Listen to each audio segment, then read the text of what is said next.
Armored elements of the British Second Army advance on Tilburg, pivotal city of the German retreat from the southern Netherlands. The advance slows down at a Nazi-demolished bridge spanning the Wilhelmina Canal.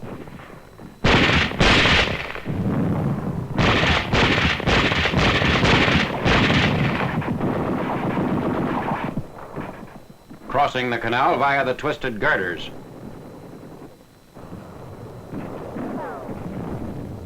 After clearing the area of snipers, the rest of the battalion crosses the canal in assault boats.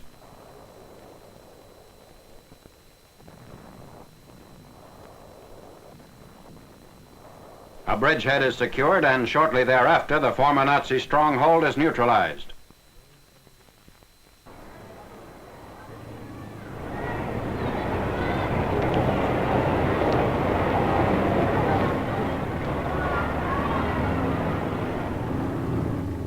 On the western flank of the Netherlands front, the Anglo-Canadian offensive to open Antwerp is expedited by amphibious operations. First of these is the crossing of the Scheldt estuary from the mainland. Objective to contact the 2nd Canadian Division fighting along a peninsula toward the islands in the estuary.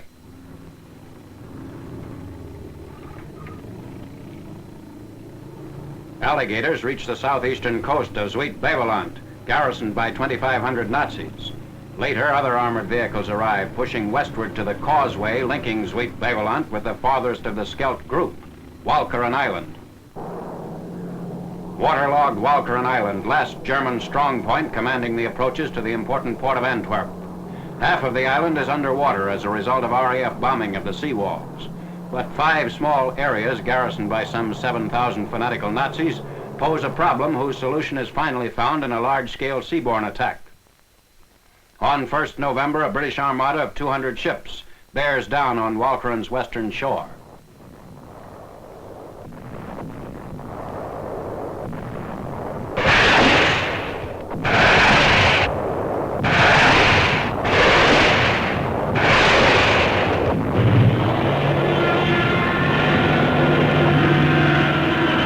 Typhoons of the RAF.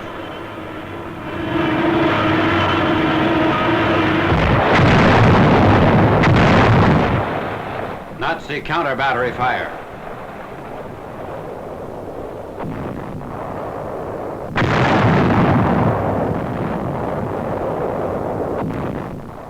Preparing for the landing at West Capella, site of the main Nazi coastal batteries commanding the entrance to the Scheldt estuary. A foothold is secured, but at great cost in ships and men.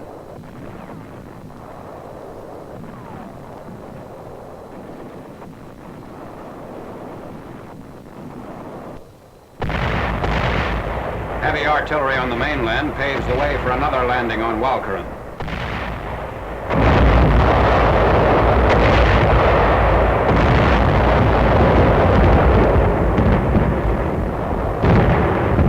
British commandos prepare to embark. Objective, Flushing, Holland's 3rd port on the southern side of Walcheren.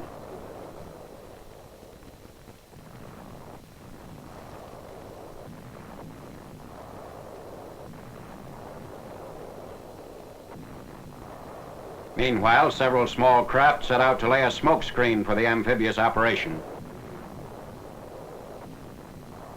Nazi coastal guns from Flushing fire on the smoke-laying craft.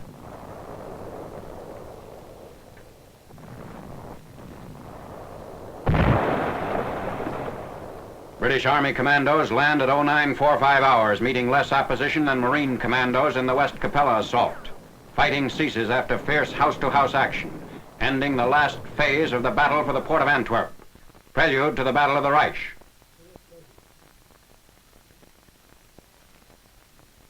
Captured with 2,500 Germans, Lieutenant General Wilhelm Daser insisted on waiting until dawn for a formal surrender. Outnumbered 10 to 1, the small company of British captors agreed to the erratic commander's whim.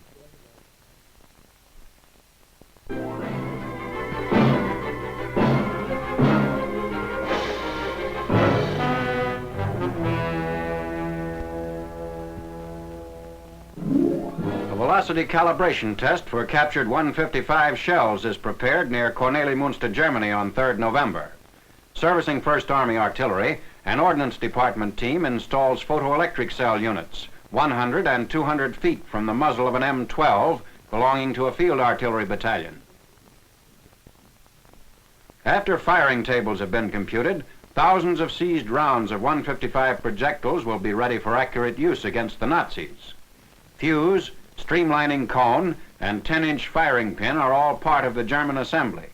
Our 155mm gun with GPF tube can use this projectile as well as our own. Made in USA on the right. The other is from German dumps in France and Belgium. When discharged, the shell will intercept skylight over both photoelectric cells aligned with the gun barrel. The interval thus created is transmitted to a time measuring and recording device.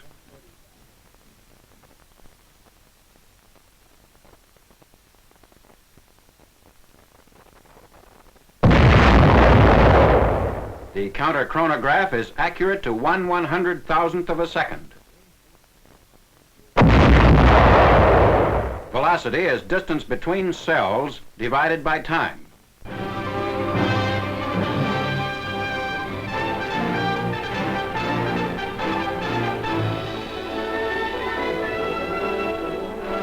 A German industry is utilized for the supply needs of the First Army as men of a combat engineer battalion take over operation of a sawmill at Breinig, near the Belgian frontier.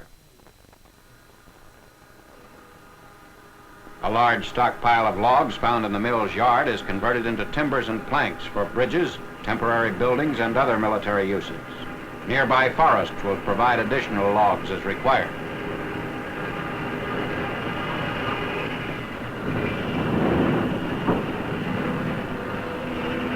18 civilian workers who had been investigated thoroughly by the Allied military government were assigned to help the engineer detail at the sawmill. They are paid 8 Belgian francs per hour and receive a hot lunch.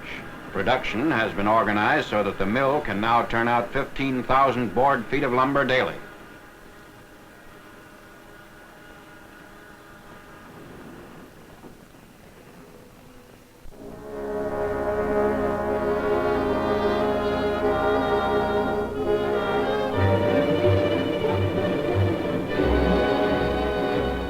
Packaging medical supplies at Éloie, southeast of Épinal, on 27th October. They are to be fired in projectile containers to 7th Army infantrymen holding out since the 23rd behind German lines in the Vosges foothills. Medics wrap blood plasma units, sulfur drugs, and other first aid items. They'll be inserted in 105 and 155mm shells, altered for this purpose by members of an ordnance company.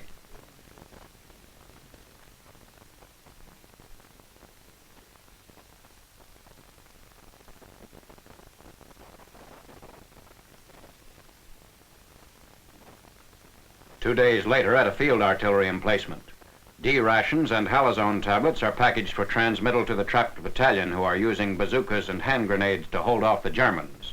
The infantrymen report by radio that they prefer food to medical supplies. Both are fired into them by artillery shells and parachuted from thunderbolts of the 9th Air Force.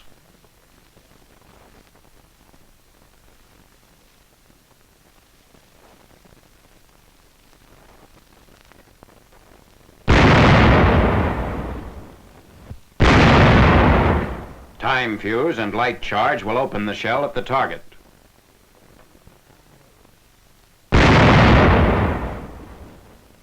"270 infantrymen of the trapped battalion returned to 7th Army lines on 31st October.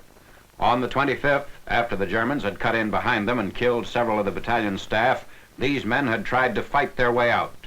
Mines and machine guns forced them to drop back to dug-in positions. To reach them, a relief party fought its way through the encirclement. The surrounded doughboys had beaten off numerous attacks, but the Germans apparently hadn't realized the desperate plight of the Americans. They didn't launch a determined assault until the last day, just before the rescuers broke through. First Lieutenant Martin J. Higgins, on whom command devolved, praised the discipline of the men who went hungry for 5 days. He's reported as saying, "When the first food landed, we sent word around to assemble everything in one place. Not a single man, hungry as they were, snatched a bit to eat until all was assembled."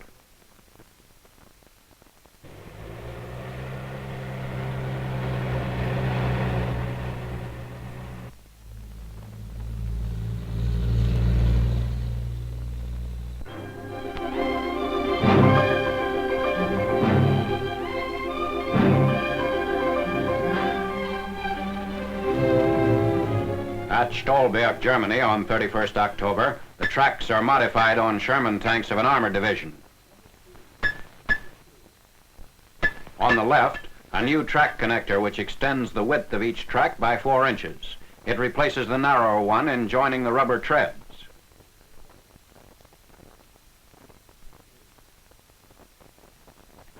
The new connector is so designed that no damage will be done if the wide shoe section is knocked off while the tank is in motion. The larger bite will give better traction through snow and mud as bad weather settles over the First Army front.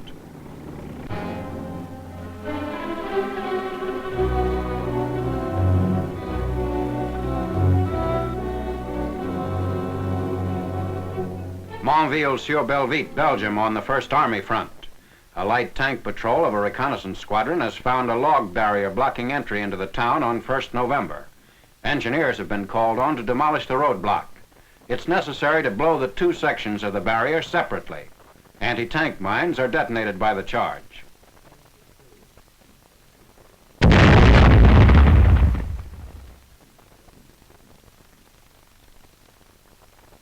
A winch is used to snake loose logs out of the block before the second section is blown. Again, German mines in the road lend their force to the explosion.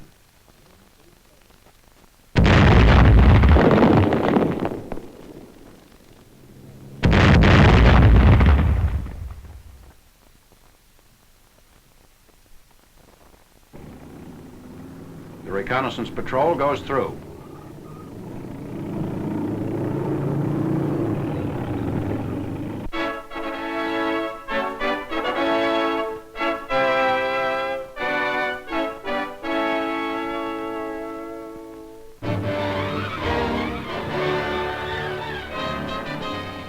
The M29-6 light cargo carrier, nicknamed the Weasel. Here on Bougainville, it tows a 40mm anti-aircraft gun.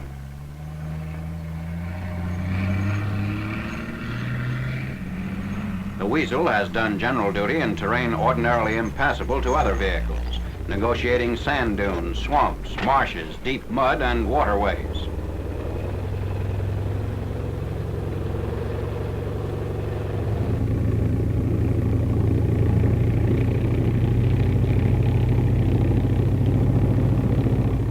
Originally designed as a cargo carrier, here on Leyte it is also used to carry personnel and medical supplies, proving extremely valuable in evacuating wounded. Its capacity is 1,200 pounds. Power is supplied by a liquid-cooled 6-cylinder engine, similar to that of the average car.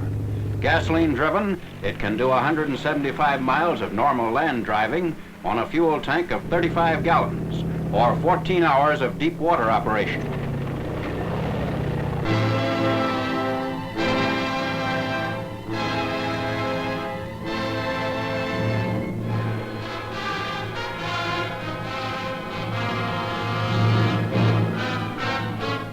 Peleliu Island airstrip, which was rapidly put into shape by Seabees following its capture D+1. Best in the Palau archipelago, the field was used for strikes against Pacific bases even while last cleanups were in progress. Marine Corps films show one final phase of the Peleliu Campaign. The leatherneck cameraman shoots from a position overlooking the caves and steep ravines of the Mount Umabrogel sector.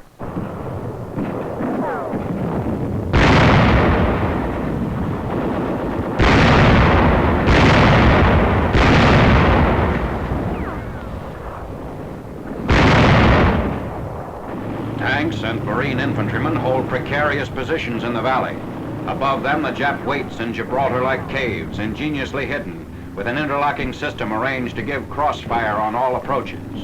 Nicknames applied to the points of resistance by men of the 1st Marine Division include Horseshoe Hill and Prostitute Ridge.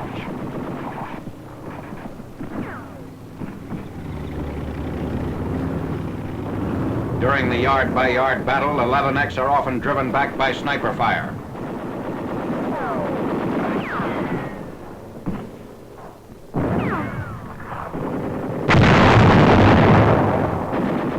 Delayed action bombs help to neutralize prepared positions above our troops.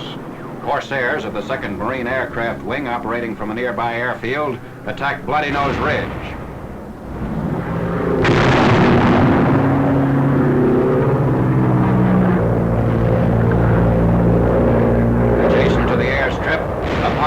rapidly being closed on fiercely resisting Japs.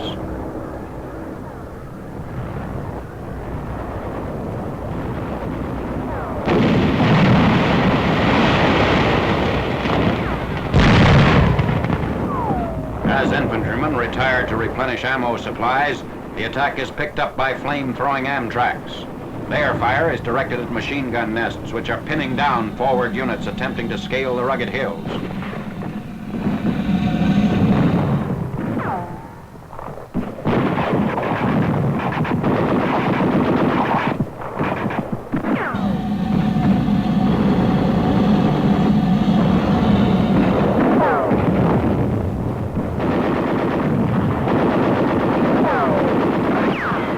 To aid the troops in the valley, a Marine artillery piece on a nearby ridge is adjusted to fire down the hillside and point blank into Jap cave positions.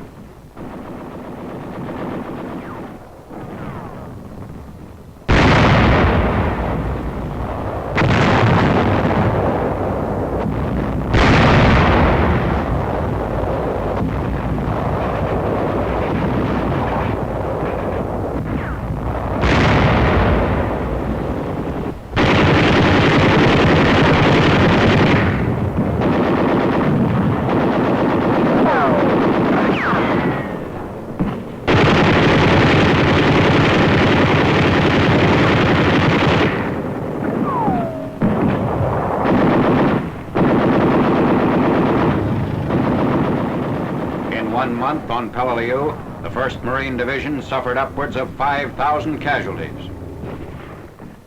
Wounded are rescued under fire.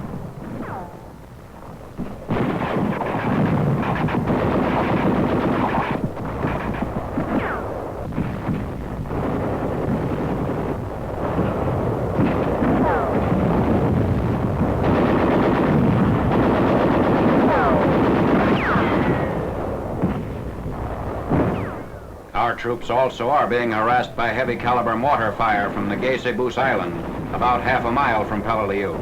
This opposition is wiped out by an invading force. A naval and air bombardment precedes the landings. Both carrier and land-based aircraft pound the little island located inside the lagoon just north of Peleliu. Armored Amtraks await the order to make the crossing.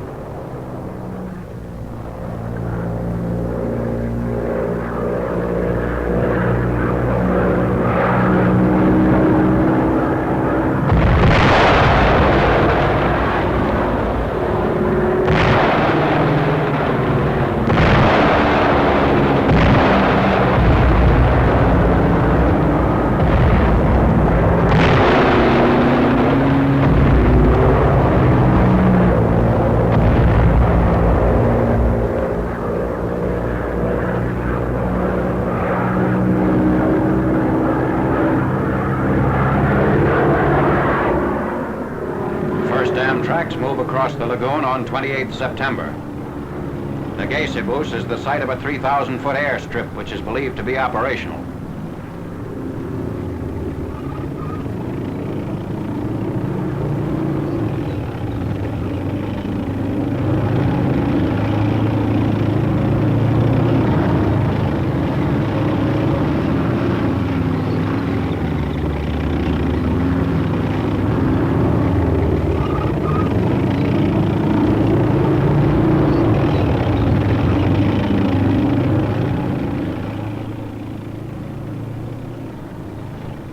The invaders encounter only light and scattered opposition.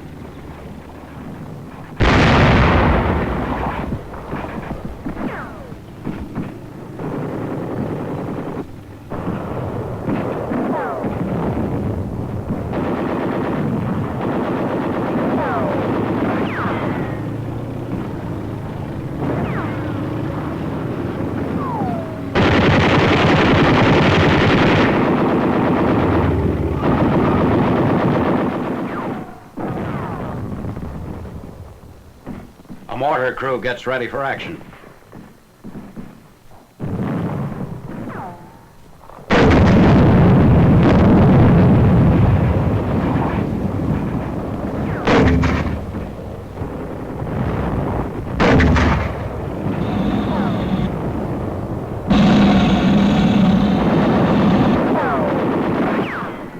few Japs change their minds about putting up a suicidal fight and come down to surrender. By mid-October, less than 300 prisoners had been taken in the Palaus, as compared with more than 12,000 killed. Prodded by one of our troops, a Jap goes up to a cave to request the surrender of his entrenched countrymen.